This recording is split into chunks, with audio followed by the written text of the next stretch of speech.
na Barabas na Jésus nani mutu malamu est-ce que eba ponaka Barabas bato yebaka yango mais lelo nani mokonzi Jésus nani mokonzi Jésus est-ce que mboka to na posa ya crise entre président na parlement bakaka biso me conformément là mais bakaka biso ndenge ni poto sa nini tosali nini tokangi yango mutako viole yango azate à partir ya lobby toko sala ba opération ya terrain toko organiser ba meeting ya minene toko organiser ba marche. Nous avons une communication très importante de la part du Haut Conseil retransmise par les membres du bureau, le coordonnateur, ses adjoints et les représentants des ministres, les représentants du Haut Conseil de la jeunesse kabylie. Alors sans plus tarder, sans transition, je passe la parole à un représentant du Haut Conseil. Il s'agit de Maître Popol Badjikate. Maître Popol Badjikate qui va prendre la parole en premier pour donner le go de cette matinée. Maître Popol, je vous invite. Jeunesse kabyliste, viva! Viva! Jeunesse kabyliste, viva! Viva! Viva! Jeunesse kabyliste, viva! Viva! Viva! Viva! Victoire! Joseph Kabila, autorité morale. Là, c'est militant. N'habitez pas cadre, ça militant. Joseph Kabila, viva! Viva! Kaloboko, viva! Joseph Kabila, viva! Viva! Viva! Joseph Kabila, viva! Viva! Viva! Viva! Victoire! Joseph Kabila, autorité morale. Tobengie, autorité morale.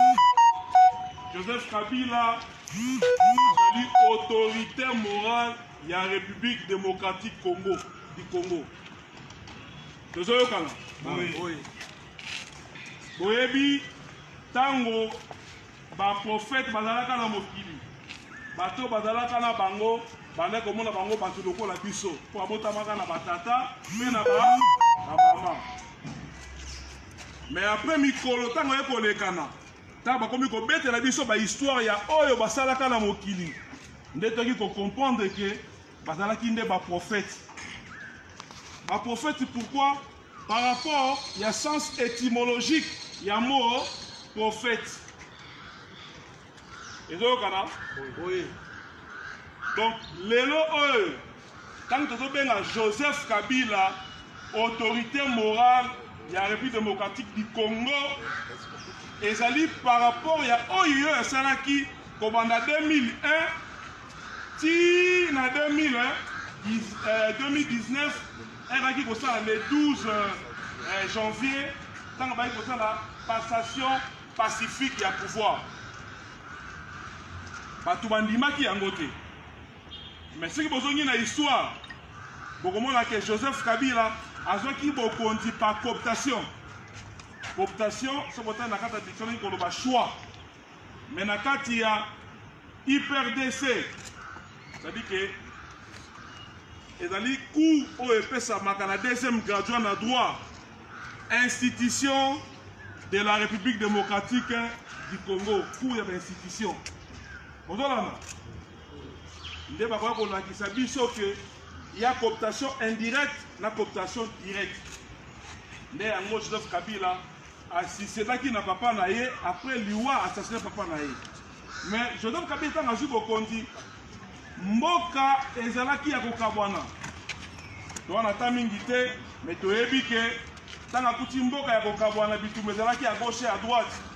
Il était président lokola président Félix Eza lelo bozolanda mais au nom de la paix Joseph Kabila andimaki bato wana kobundisa ye baya bisika moko bozolanda oui bato wana bayaki bayokani balobi tozokende na transition. Si na ba élection, peuple au Kabola biso. Est-ce que pendant na 1+4, si boyoka Joseph Kabila qui na TV pour na koya ko balobadi na ningala koya na français ko réclamer ou bien koya ko lobake mboka zo tambola te pour na vice-président Bemba ou bien pour na vice-président Rouberwa ou bien pour na vice-président Azarias Zaïdi Ngoma toyokaka yango te. Il était un président qui s'assumait. Est-ce que boyokaka ke président lobi ke zalaki libanda ya mboka likambo esalamaki yayebaki te? Il assumait tout.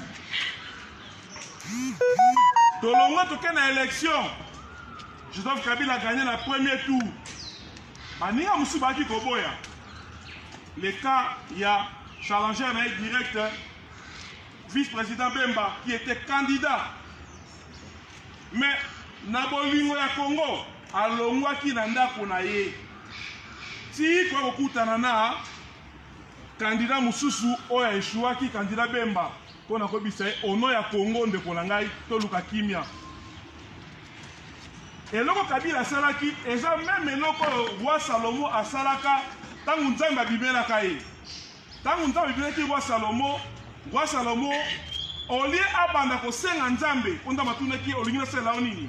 Roi Salomo anano kukumisa, nzambe na oya saki pona papa na ye. Bozolanda, na suka, abi nzambe pesanga sagesse pona gérer ton peuple. Bozoma komi ki ça. Salomo va dire que peuple na ye. Alors Dieu, donne-moi la sagesse pour que je gère ton peuple. Dieu a réagi pour dire non, c'est toi le roi, non, c'est toi qui as fait de moi roi pour diriger ce peuple. Donc ce peuple t'appartient. Humilité wana. Salomon a salaki komi sate. Joseph Kabila batobaye bakamba ya constitution. Makele zalaki wa ko violer te ko sala boyete. Mais bon mona ki ye makambu nyonso abandaki kosalela ba institution ya mboka. Soki institution ya mboka ezala président de la République va décider, ezala parlement est décidé, ezala cours et tribunaux abandaki kosala nini koyoka. Asala forcing te. Ami beta pe tolo te. Alata pe na ma ya PPRD te. Ezoya, est-ce que vous comprenez? Ami Lobela Terabinali, président et peuple. Jean Kabila c'est vivant. Viva. Parce que Azaki n'a pas ça à Kobongisa. Triomphalisme. Zamba Dinga Kayangote. Mais l'histoire rattrape toujours. Lélo Oyo, attaqué Dauphin. Dauphin a échoué. Est-ce que l'autorité morale a-t-il dit tout ça à Moboulou? Lelo oh nani président Félix nani est-ce que toboya qui est ezaki pona nini pona mukanda nini pona mukanda nini constitution soki président Félix akomaki mokonzi ya mboka oyo eza pona mukanda nini constitution nani apomiliaki constitution oyo nani banani baboyaki yango banani muta pomigaki mukanda oyo nani Joseph Kabila banani baboyaki yango batu bakufa to bakufa te yango pona lelo boyeba eloko moko biso batu ya Kabila tozala na pasi te bomonaka na histoire ya na Bible batiaka Jésus na Barabas. Mais le peuple azaki mutu ya sentiment. Na ko démontrer bien na deux choses. Aponaka Barabas. Est-ce que na Barabas na Jésus nani mutu malamu? Jésus. Est-ce que eba ponaka Barabas bato yebaka yango? Mais lelo nani mokonzi? Jésus. Nani mokonzi? Jésus. Nani mokonzi? Jésus. Yango loko tokoloba na bino ke bomi tungisa te na oyo ezali kosala lelo. Triomphalisme oyo ezali kosalama bato bazali kobosa na histoire me nzambe alobi boye bokoyeba bato ya ngai na misala na bango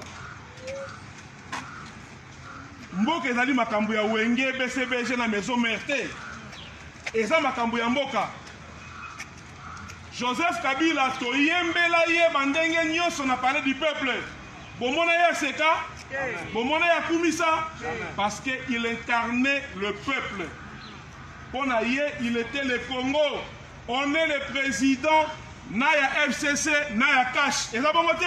Oui. Quand on est président, on s'assume. On ne blague pas avec le pouvoir. Pouvoir est un makambia défité. Pouvoir est un makambia unité.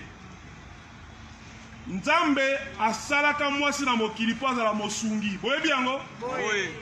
Alobi mutazali ye moko tika na sala ye mwana mwasi asala mwasi po na asunga ye. Mais est-ce que okoki kozala mosungi samba yebisa musala okosala pembeni na mutu okosunga? Yango bomonaka nani Adam lalaka Nzambe asolaka na nani? Na Eve. Alakisi ye musala okosala pembeni ya Adam. Mais opposition basali 37 ans pour na kobunda baza bokonzi. Ezaki posa nini? Basa nini? Babongisa. Eza posa nini? Babongisa. Basa nini babongisa? Babongisa ba erreur oyo bamonaki epa na biso. Depuis basi bokonzi balobi FCC azali ko bloquer bango. Mais soki ebongi balobi fachi ben. Beton. Bayebi ke bakokata koto oyo. Paul bakina bi fachi beton. Mais biso tokobeza bango baza bato ya lokuta. Soki ebe babi nini FCC. Mais lelo oyo FCC lobi que nomination na prestation de serment yaba juge ezali pour violer constitution. Est-ce que basali to basalite? Basali to basalite? Basali. Est-ce que pona ko bongisa nzela oyo to na mitendi? Eloko nini ko empêcher bango? Soki balingi ba kosala nini? Basali. Ko apesa biso mali na courant. Soki balingi ba kosala nini? Parce que mbongo ebimi lobi wana plus de 8 millions de dollars. Pour la prestation de serment. Et bien là, bon, mon ibino moko ko bombisa ça. Bon, ba faut batinda ko changer biloko. Est-ce que ça fait les? La messe on a so ya ko sombate. Mais mbongo wana, ba ko futo ba enseigner te. Ba enseigner école primaire ndenge classe zongi. Bo bi ke grave réalité. Est-ce que lelo na makambo ya minembo na prestation ya serment, ni ezaki important. Ni ezaki important. Yango lelo toye ko lancer opération ya munene. To bengi yango opération ne touche pas à ma constitution. Ne touche pas à ma constitution. Yo yaki pona ko bongisa bongisa. Biso toza bato mobulu te. To yaki lokola ba prophète mutomtaki na mandat na ye. Joseph Kabila, il a balisé le terrain, il a posé les jalons. Normalement, pour l'amboka et Liboso, le président Félix Aye, il fallait qu'il continue dans l'élan. Il y a démocratie, il y a développement. On n'a pas besoin de querelles inutiles. Makambutu, il a provoqué par Bango. Balingi, Basalabiso, le col Nenge Batekaka Jésus. Le Christ a été diabolisé. Pourquoi la crucifier sur la croix? Mais ce qui Joseph Kabila azalaki mutu ya Nzambe te, Nzambe nga pesa kimia o azala ngwana te. Depuis makambo Kabila loba, bosuboka ya loba? Mais bomoni kazali victime ya provocation. Biso ko lingi lokola lobby. Basalaki forcing en dehors en violation de la constitution. Ba prêter ba juge wana basali bango basala pas prêter serment. To lingi pe basomba pe ba avion pour na Congo Airways. To lingi pe basala pe forcing wana baba kisa ba bis na Transco. To lingi basala pe forcing wana bafuta ba enseignant. To lingi basala forcing wana babongisa mama yemo. To lingi basala forcing wana o basali. Joseph Kabila, en 2006, à Lansaka, 5 chantiers. N'est-ce pas? Tu es en 2008, tu es en 2011, tu es la révolution de la modernité. Mais je pense que, si tu prends le boulevard, et peut ça qui nini, et c'est là. Cinquantenaire, Banda qui peut ça qui nini, et c'est là. Tout le temps, c'est nini. Pour ma tête. Abanda qui a pesa nini? Kinshasa Matadi. Abanda qui a pesa nini? Pongluange. Abanda qui a pesa nini? Ba Pompozo. abandaki yango pesa nini hôtel ya gouvernement aéroport stade ya Kalemi abandaki inga abandaki mpe asilisaki na kasa la bonzola merci kama abandaki mpe asilisaki mais mibeko ya mboka elobi ke soki osali mandat une fois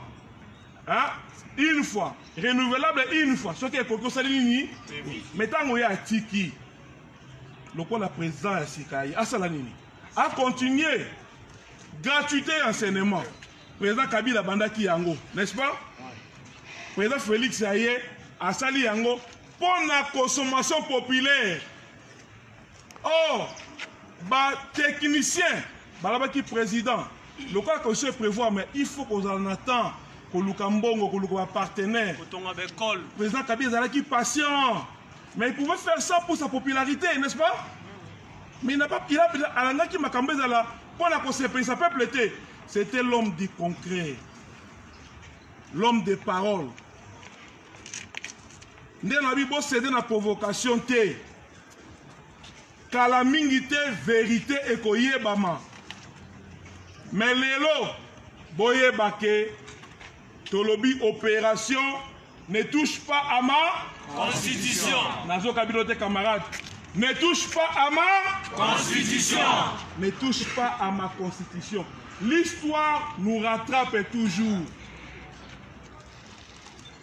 Lelo lokola biso ba jeune ya Kabila tolobi baleka na TV balekisa biso bipai wapi Joseph Kabila aviolaki constitution bango baye pona ko copier kaka mabe, n'est-ce pas? Mais l'homme n'est pas parfait, rien que le Christ qui était parfait, n'est-ce pas?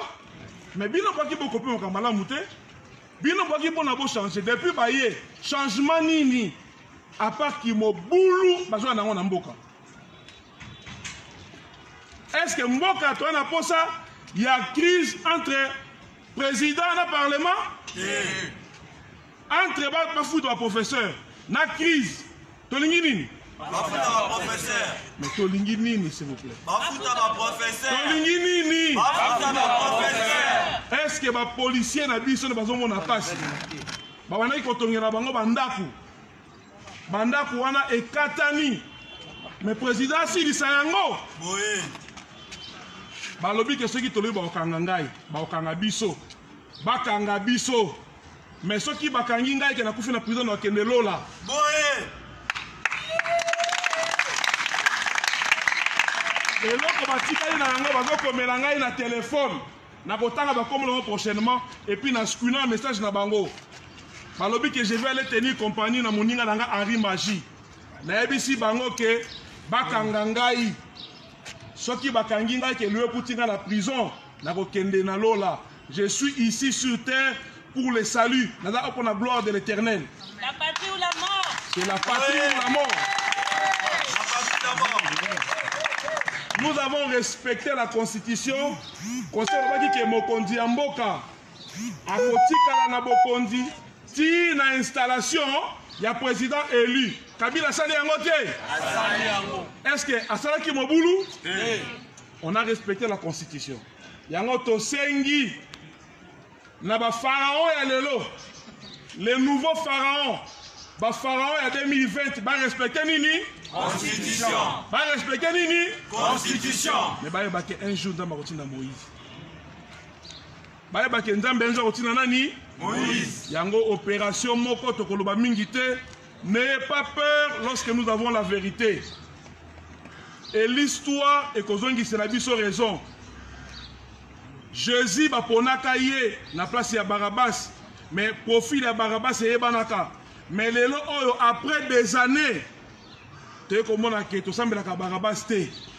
To sambelaka nde Jésus-Christ. L'histoire de ces pays va nous renseigner plus tard que Joseph Kabila fut un grand président, non seulement de la République démocratique du Congo, mais de l'Afrique. De l'Afrique. Du monde.